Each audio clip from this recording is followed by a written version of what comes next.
Hi, Aries. This is your general reading for March 2021. I'm glad you stopped by. So it's a general reading, and no matter my setting my intentions to reach as many as possible, we all know that not everyone's going to resonate with a general reading. So if it pertains to you, grab and go. If it doesn't, feel free to walk away. There are some other things you might want to check out, like your rising sign, your moon sign, your Venus, wherever Venus is for you in your chart. Jumping right in. See what's on the bottom of the deck. So we'll get a cue to what's coming.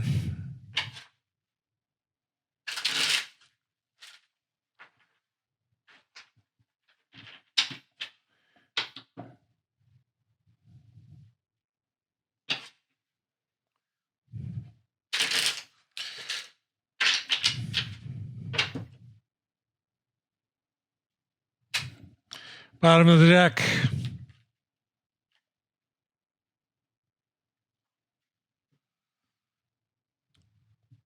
Knight of Wands. Charge, right? So, March. Spring's going to spring a flight forward with fire. Flight forward with fire.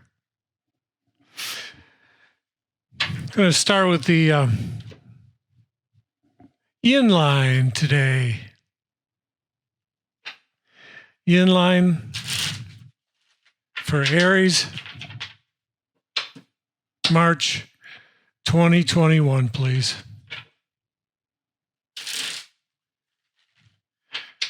The guides are hanging out, ready to lend us a hand, me to deal and convey ideas, you to perceive what's for your highest good. Yin. Five of Swords.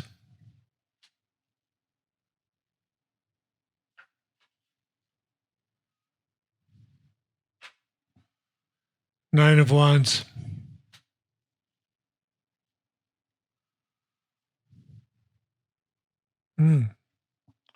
Three of Wands.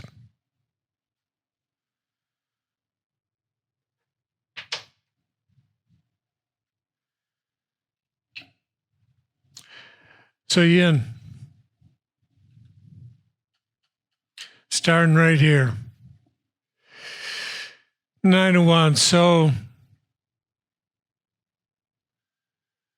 there's some kind of a fire component in your life, and for Yin.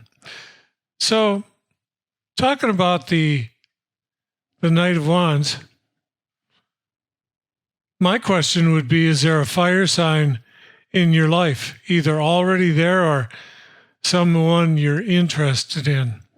Let's go with that for just a minute. We're not going to stay there forever, but let's go with that for just a second.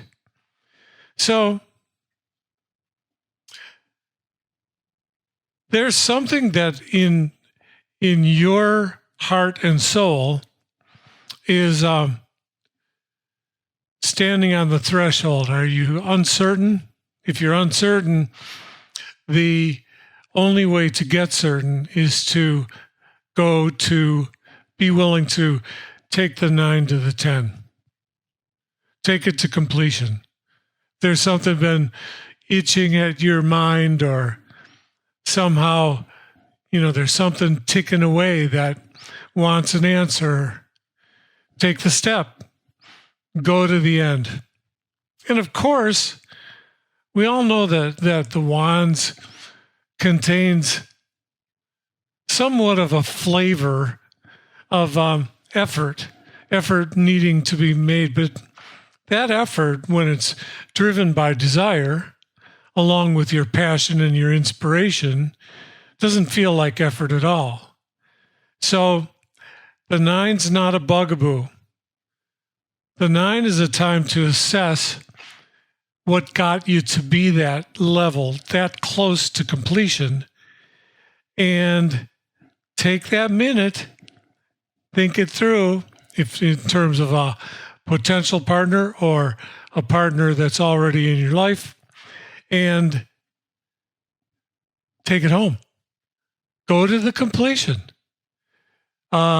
It would be better for you to be proactive about it than have the inescapable necessity of you experiencing whatever lies within the 10 come down upon you, right? Take the action, walk in and face it. So it would be foolhardy for me to say that this line was all about roses strewn in your path, a dance through the park, because it looks like there's more to it than that. In other words, there's a 5 of Swords in there, and that's kind of telling me that there's a struggle. Let's take it from a different aspect than someone being in your life. Let's take it as an aspect of in your yin heart and soul, there's an opportunity that's sitting there and waiting to be dealt with. But the application of your energy is the same for the 9 of Wands. But when we get over to the 5 of Swords, it's telling me that you need to think this through. This is not small potatoes in terms of your life. Maybe on the grand scale of your whole life and the moments of profound significance in your life. It's not quite up to that level, but it's important. And because it's important for your evolution. So the idea here is to once again, so I was saying before, to walk into the 10 of Wands, walk to that completion of something that's waiting to be hatched, something that will be hatched in my feelings that is going to require going to the completion level to hatch. But what gets hatched then comes out in the form of a challenge. Something that is going to call upon you immediately to show your stuff. It's fine. I mean, as long as you stay calm about it, as long as you stay centered. And I think that the sword in the center is a good symbol of you staying centered with this process. Because that sword is what takes you forward. It's reminding you in its center position that the next step is driven by you taking the handle of that sword and to meet once again, meet the challenge. 5, remember, it's a number of initiation. So what is it that's hanging out, you want to ask? That is requiring you to be initiated. What do you need to be initiated into? a secret society? Well, it could be. But it could be something as simple as perhaps, what just came to me is like in your family unit, whatever that is for you, in your family unit, that something is there wanting to call you into a position of leadership, a position of being the owner of wisdom, being the owner of transcendence, getting further along your family's, poetic march through time, you getting further personally than they ever have been. So it's a solo journey, and that can be very initiatory. You being by yourself in the wilderness, but striding and striving forward to become your destiny, if you will, to meet your destiny face on with your heart and walk with it. Just meet it and walk with it, because it'll show you. If you want a sure bet, the sure bet is that your destiny only requires you to meet it and to embrace it, and it'll show you what's next. Then the cards want yin. The cards want you to live in your creative juices. You already got, there's something that is being implied here, although these are all minor arcana cards. There's something that is being implied here that is illuminating your greatness. And I don't know what that is for you. You know what that is for you. But your greatness is wanting to be expressed through the juxtaposition of your natural inspiration and your natural creativity. So if you're an artist or if you are a creative soul by nature, if when somebody asks you if you're creative, you just without hesitation say yes, then that's because you are that. And you know it, but now you have to know more than know it. You have to filter your new self through that lens. Start to see outward through that lens of creativity and start to receive energy from without through that lens also. Looks like a good month for you, Yin. Let's go to Yang.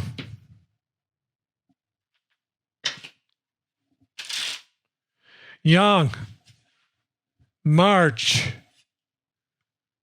2021.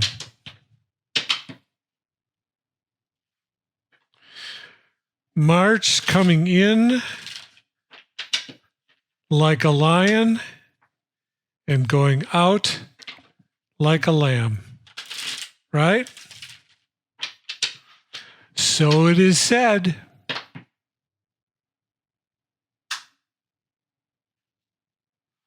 Here we go, Yang. Ace of Pentacles.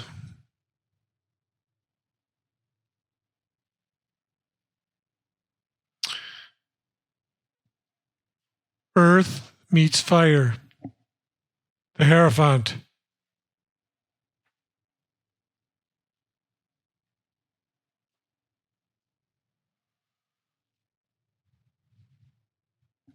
And the Knight of Pentacles.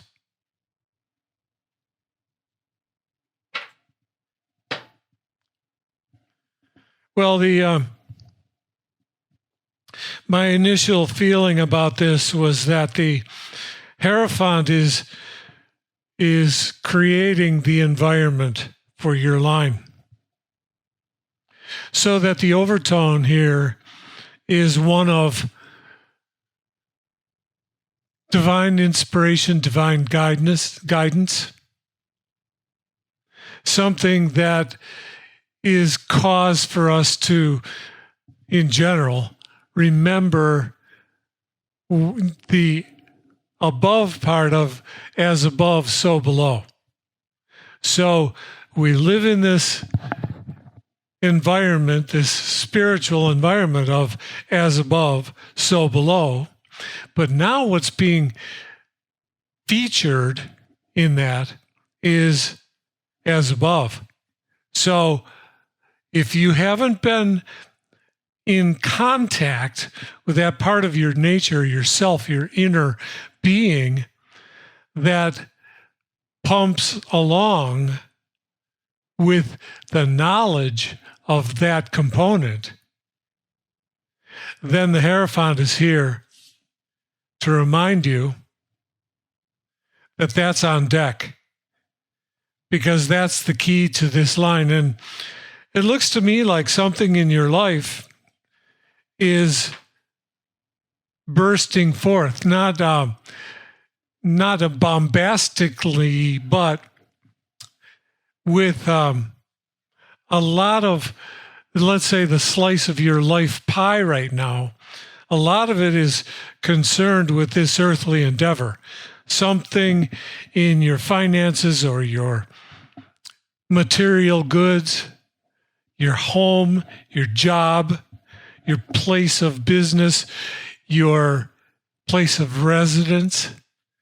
Something is occupying a lot of your consciousness with it as it relates to the earth. And because of that, I think, look at if you had the scales here and you put two Pentacles cards in one side and one major arcana on the other side, what's the balance? The balance is, don't forget. The balance wants to be that, yes, do this. Have this new beginning. Infuse that ace with every hope and desire you have, because it contains everything that's possible. And everything is possible. And send out the knight to conquer, to rule the process, to take charge and to charge forward with that process. Remember, though, this knight is more likely to go and check the fences on the back 40 on his way to the goal. You know, he deals very completely with the earthly endeavors. And yet, with all that, so you got the slice of your pie, and it has all your hopes and desires, and you're occupying a lot of your life energy to that slice of your pie. And in the background is the little tiny voice whispering, as above, so below. It's a holistic kind of a line, and yet it favors whatever you're doing with your material world, physical world, self. Nice. Major Arcana, 22, right? So there's 22 numbers in here. And we're going to check out the archetypal influences that are lending themselves to all of this, all these cards. Okay? Sounds good to me. We'll go 19.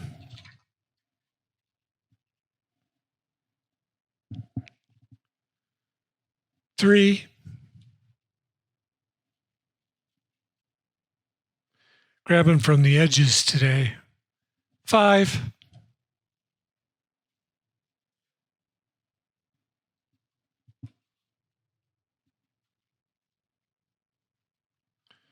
And number 4. 13.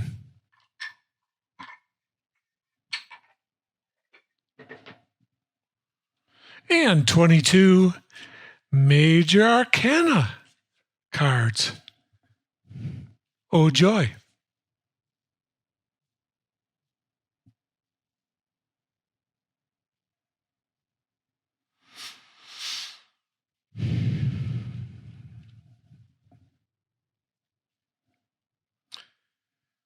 One, two, three. The Empress. 4, 5. The Fool. 6, 7, 8, 9, 10, 11, 12, 13. The World. Whoa. What a gorgeous amount of support from the divine. 13, 14, 15, 16, 17, 18, 19. Hangman.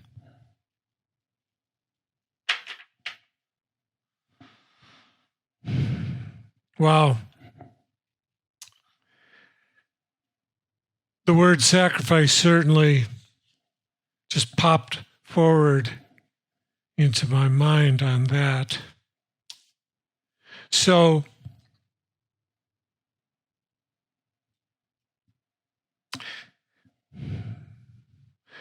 what we're looking at here for this whole reading. So, these cards are designed in this layout to be the umbrella of forces that are infusing the upper cards with their energy.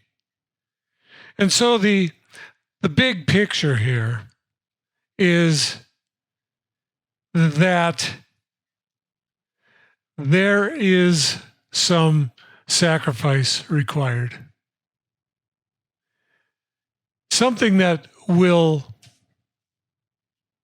be driven by you. And the idea is that to know that sacrifice in this case is for you. So, if you think about it like, today I'm going to fast and drink water. It's about the same level of choice. Make the choice to sacrifice. But how does that pertain up here? Well, let's go backwards and, up through the yang to the yin. Perhaps once again, the Hierophant is he's wanting to bring you to some place that you don't normally live in your spiritual antennas, the energy you pick up, the things you carry as the required components to live your life effectively and completely. And so if that's the case and it's not familiar territory, the idea of it making it familiar can equal a sacrifice. And if that's the case, it is for your benefit. It's not to restrict you. It's to complete you. Because if this is the key card to the process with these two cards, then that sacrifice opens the door. It opens the gate and the gateway. Something like that. And then going up to the yin line, nothing in this line looks like a sacrifice as much as this. So it's kind of like a masquerade that is being done. The dance here, it's a masquerade dance. Why do I say that? Because on the surface, it seems like a running the gauntlet initiation type of event.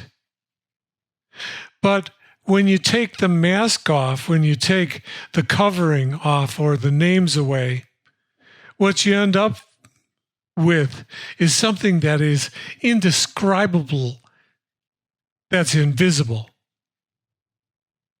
So in that case, indescribable and invisible doesn't mean anything to the outside world, and it means everything to you, Yin. Everything. So if it's a sacrifice to buy in and surrender and be vulnerable to an initiation of some sort, if that's the sacrifice, wow. How could you refuse, right? If you knew in advance that the invisible was indescribable in beauty, in power, would you do it? It is, I believe, in this case, worth the risk.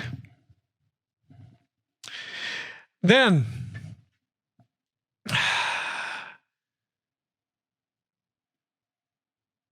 so the Empress is representing an obstacle.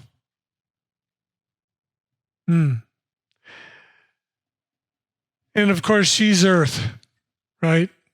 So she's both Earth, but she's also creativity personified. Okay, so if we're talking about Earth, and we have been, she could be standing in the way for a reason. In other words, if she's standing there, she's holding two placards, and one of them says Earth and the other one says personification of creativity. Then taking away the one, which seems to be a potential obstacle, but is actually only for your complete development, leaves the personification of creativity. So dealing with the Empress, in this case, as an obstacle, two things. I think she's pointing the way to listening to her counsel and her wisdom, her overall magnificence in terms of how much she brings of the divine to Earth. But also, so that's one thing. And the other one is, I think she's saying, Yin is up there dealing with creativity. The whole solution to Yin's success is the touchstone of Yin's creativity. So I think the council, if there becomes, let's say you are partnered, that this Yin and this Yang is your partnership. Well, in that case, Yang for certain wants to connect with Yin in terms of her, she's going to be walking the walk already for the creativity. Partner up. Tap in. If it's yourself and you're balancing your Yang and your Yin, that part of you that is the Yin part that is touching into trying out your wings as a creative spirit, connect with that. It will help. Instead of being an obstacle, then it becomes just another gateway. And good old Fool is in your asset column. What you got going for you. is belief in yourself, something that's hard to replace. You cannot, in fact, get more powerful than belief in yourself, right? And what's the possible outcome? The world. Need I say more? The perfect balance. But listen to those words. Perfect balance, which means, yep, you can have it. But to get there, you must be resonating with the perfect balance that's radiated from here, from the divine, with your own perfect balance. And that's really your path. And that's been kind of the theme all the way through here. So that's about it for March. March looks like a month for you to go to town with your fire, Aries, and bring along everything that goes with that. The willingness to tap into your creativity, the willingness to tap into your inspiration and your intuition. Maybe that's the whole thing, that all of that you funnel through, taking steps forward, ride out into the pastures, into the fields. And maybe the whole answer is when you do ride out on your steed, take with you just 3 things: your fire, your inspiration, and your intuition. And I believe everything else will fit into place around those energy components that each and every one of you have within you. Thank you for being here. It's been a pleasure. I hope you have a great March. See you next time. Love you all. Bye-bye.